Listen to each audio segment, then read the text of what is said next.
Three, two, one. Greetings and welcome to another excellent chess video. I was checking out YouTube and I ran across this dude Patrick. And so I watched a couple of his videos and I thought, oh, man, I got to help this guy. All right. So this is the deal. The goal here for me is to make this video so I can, in the end, get a hold of this Patrick guy, whom I don't know, obviously, and accelerate his, success. Because there's things he's not doing and things that he is doing. And some of the things he's doing are good. Some of the things he's doing are not good, but he doesn't know because it's not obvious. Okay, and this is the thing about, chess mastery. It's very difficult. And if you don't have help, it's even more difficult. So let's look at some of the things he's doing here. Now, his goal is fairly straightforward, which is, helpful. He's going to play chess every day until he reaches 2,000. Now, can this work? The answer is yes, it can work. Should you expect this to work? The answer is no, you should not expect this to work for his situation. Now, that's a generalized result of analysis based upon several things. Obviously, he's not young, and that's number one on the list. Now, spoiler alert, I'm even older. But the difference is, I was where he is now, when I was, in my first year of college, really. So that's the major difference is when you're at these marking points along your playing ability. So the thing he's got going for him, he's trying to do his best. That's a good one. Okay. Nice looking guy too. In good physical shape, always a plus. Okay. But one of the things that he's doing is something that's not how it's done. This is not weightlifting, okay? If this is weightlifting, it would work for sure. I'm going to lift weights every day until I get to a point where, let's just say, for example, that he could bench press his own weight or more, whatever that is. It doesn't matter, okay? That would certainly work. Now, a weight trainer would have the ability to fine-tune the effort and accelerate the result. I am a chess training expert. One of the things you see about this position here, though, this is one of the things that's working against him, and he doesn't know it. Now, on the positive side, he's doing some things here that are good, but on the negative side, he's violating one of my dad's basic rules. And that rule is one I don't really mention in my videos or the ones that you have yet to see. And what he's doing here, he's violating my dad's rule of don't be fancy. So what does he do? He's playing a fancy chess opening. Don't try to be fancy. Be the best you that you can be, all right? So you got to know this stuff backwards and forwards. Because what happens when you're playing this fancy opening, he's playing a Vienna Gambit, Max Lange defense. That's what Black's playing. He's playing this crazy Queen to G4 Gambit, which is a solid Gambit, very dangerous, obviously. I don't know much about it because, number one, I don't play the Vienna game. I don't waste my time with it because it's not what you really would want to play if you wanted to be a really stronger player. To me, it's a very boring opening, really. It's boring.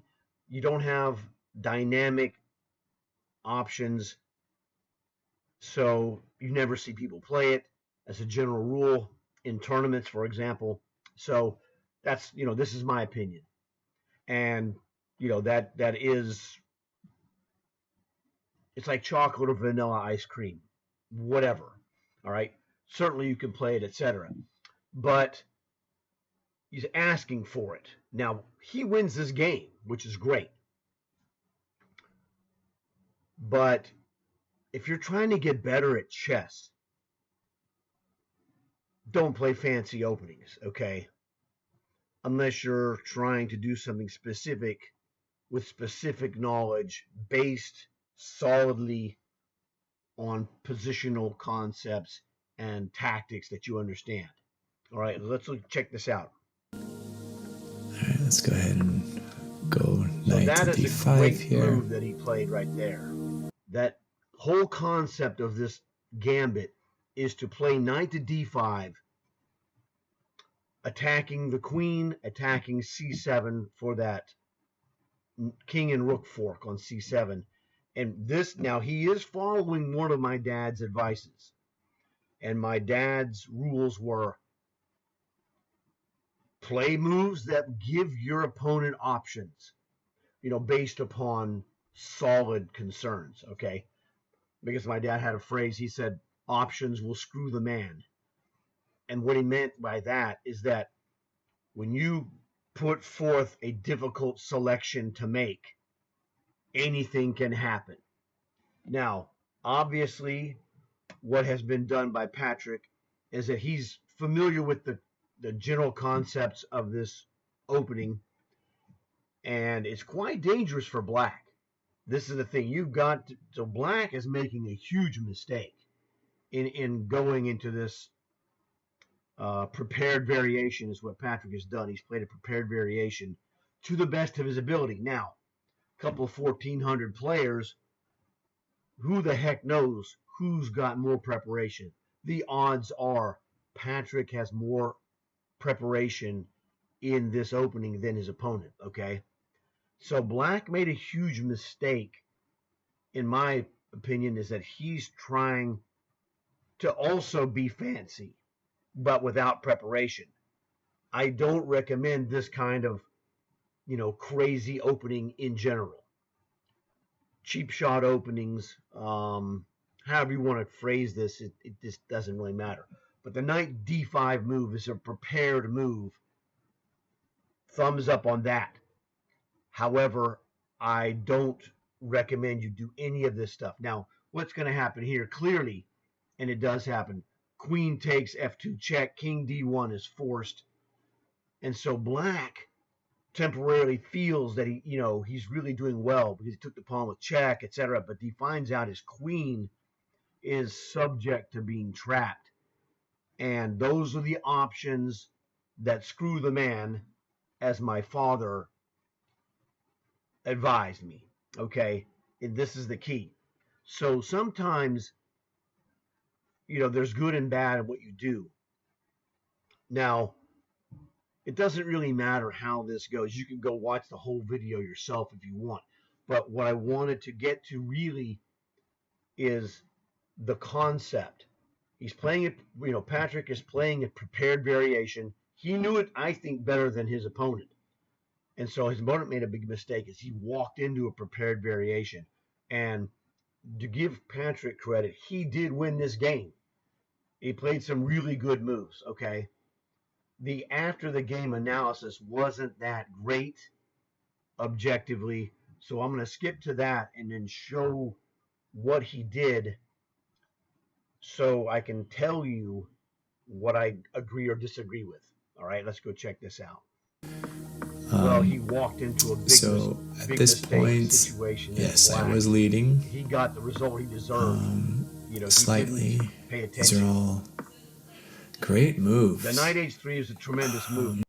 The bishop to b6 wasn't the right move, and he shows you what the correct move is by the computer. So let's go and check this out. They make the escape square, but the queen they could have attacked my queen as well. So the h5 is an interesting I get the rook on the f file, which is good. Retreating back was a slight inaccuracy. I could have maintained a threat on there a little bit better. that it's not going to really help you. Forcing It's going to distract this. you big time in your Let's progress see. of Okay. chess. Rook to Here, f1, a then I've terrific got. move. I just come back here and Queen threaten. f3, I think, would have been better. I don't know if I threaten anything really here. Maybe after this, The then I've queen to got f3 this. move would have been better because you're retreating out of the attack. There you go.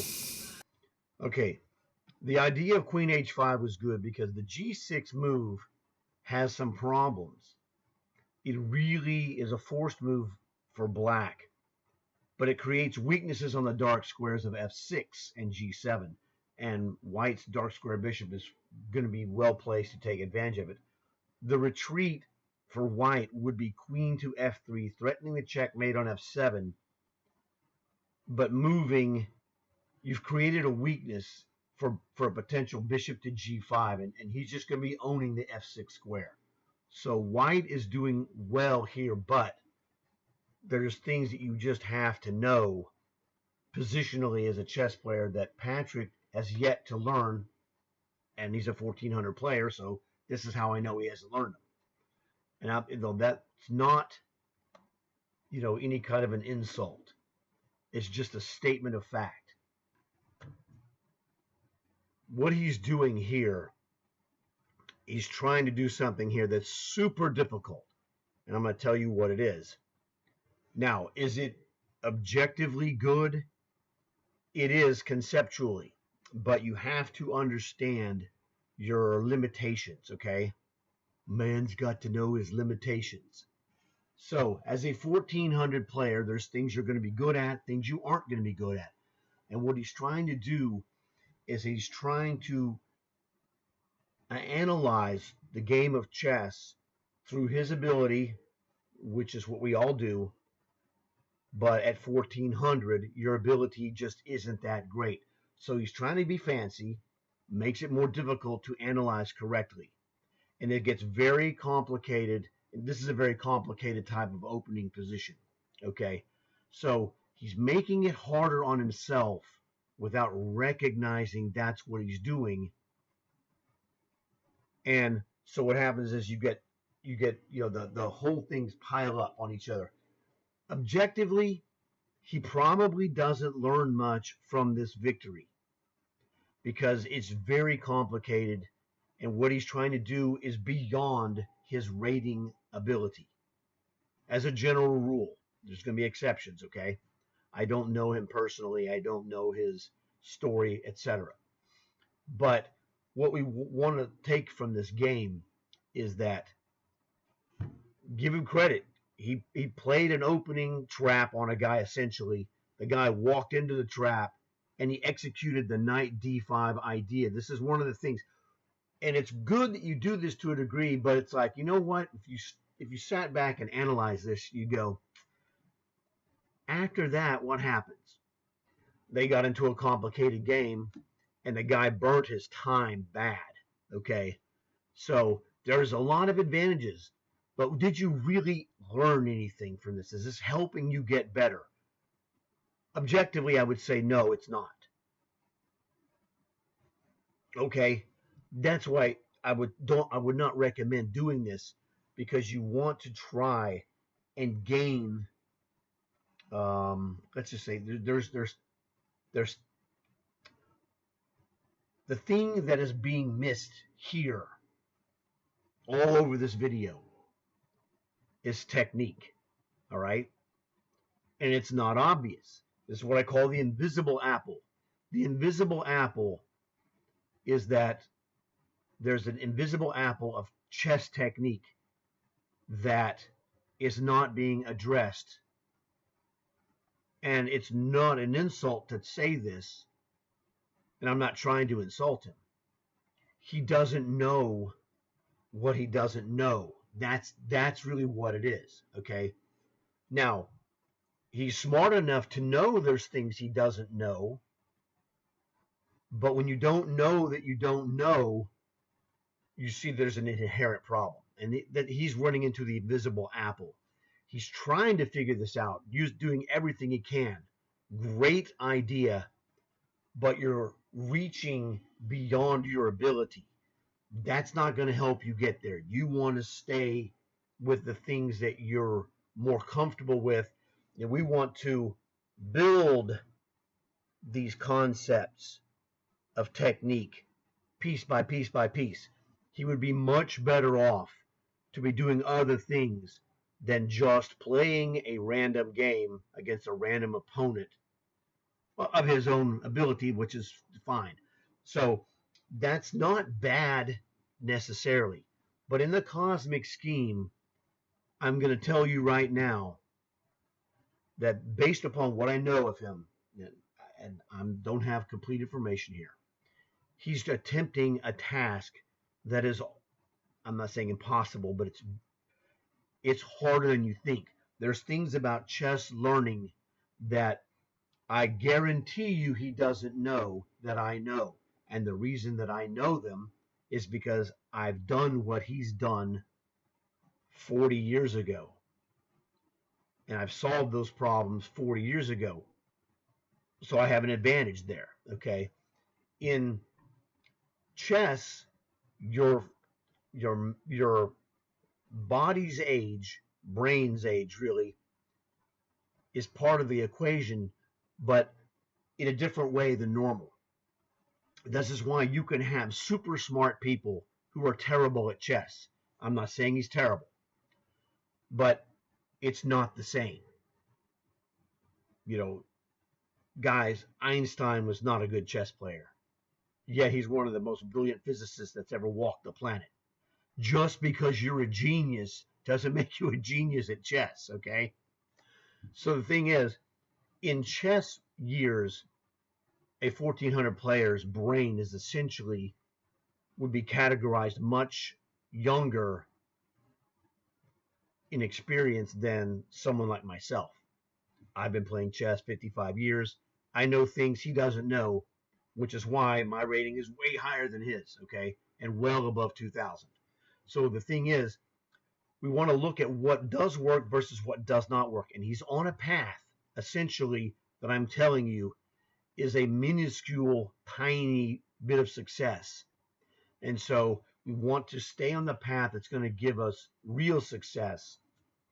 And my dad's rule really simplifies the whole thing. Don't be fancy.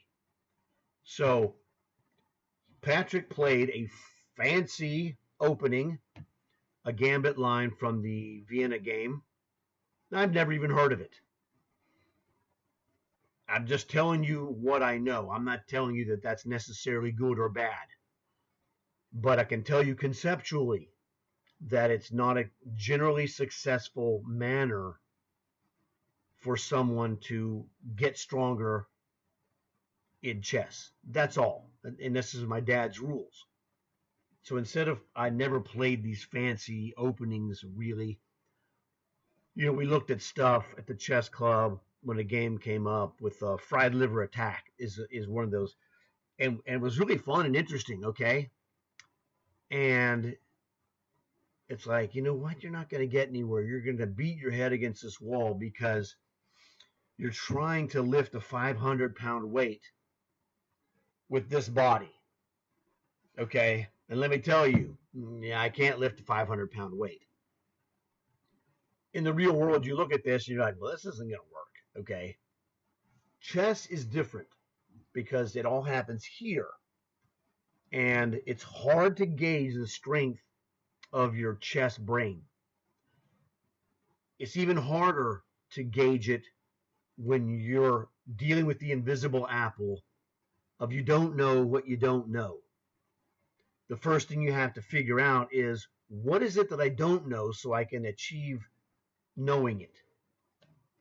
Okay, so, you know, he uncorked his special prepared variation against this guy, which is kind of cool conceptually.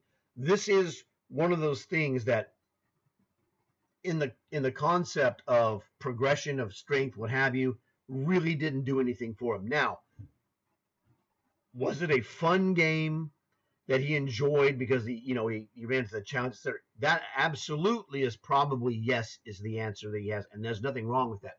But you just have to look at this thing. In chess, you play some games that might be fun, interesting, what have you. Back in the day, we would play 5-minute chess games, speed chess, and we know it's garbage. It doesn't really count. You might pick up some things when a guy unleashes an attack on you and vice versa. So you get some, practice sparring out of a 5-minute chess game. Like this was not a 5-minute chess game, but to look at this game from the lens of a serious player trying to improve his ability, I think it's meaningless. If you enjoy the game, what have you, fantastic stuff, okay? So it's not a bad video. In fact, his video is quite excellent. But if you're trying to get better, this ain't helping, okay? And that's the deal. If you go and look at the rest of my videos, as you will see them, my dad's rules are freaking killer. And it was really funny because they're from his own experience of different sports, what have you, coalesced and taught to me, because the only game my father and I played in our lives is chess. My father is an immigrant. He spoke 4 languages fluently. He played games that I didn't play. I played games he didn't play because I'm American. So we played Monopoly, Battleship, etc. Okay? The only game where we played together, or not together, but the only similar game we played is chess. My father taught me chess because that way he'd always have a person to play because my dad's not an idiot. So this is the thing. I learned all these things that my dad learned from different games that I never experienced. And these were coalesced into my brain by chess. And that's why I do and mention my father's rules, because he makes the game easier for you to understand. And this is one of the things I really want to talk to Patrick and help him, because I can accelerate his learning faster if that's what he's really looking to do. So, hey, if you see this video and you can contact him, let him know. I'll be glad to help him, because my techniques work. I got proof. So if you want to get good, listen to me. I can get you there because I know what I'm doing. I don't even charge you to do it. Doesn't get any better than that. So go check out these videos. He seems like a super nice guy, so I'm good with that. I don't like the fact that he's better looking than me, but what are you going to do, okay? But overall, Patrick, thumbs up. Great video. Really, really good insight into what you're doing, et cetera, et cetera. And I've seen some of the other ones. I just wanted to make this one because I saw this one last night. I was like, man, I got to get on this. This covers one of my dad's rules, and that's what I do, is chess videos based on my father's rules, because that's how you win the game. All right, anyway, so I hope you guys enjoyed this video. Go check out Patrick's videos, and maybe you'll see something I don't see. Leave a comment, etc., and go, hey, look at video number XYZ. And maybe I can help him again, or help you guys by looking at his video and see what's going on. So I want to thank you guys for watching. Look forward to seeing you guys again in another video. Leave a comment, etc., etc. And as always, like and subscribe.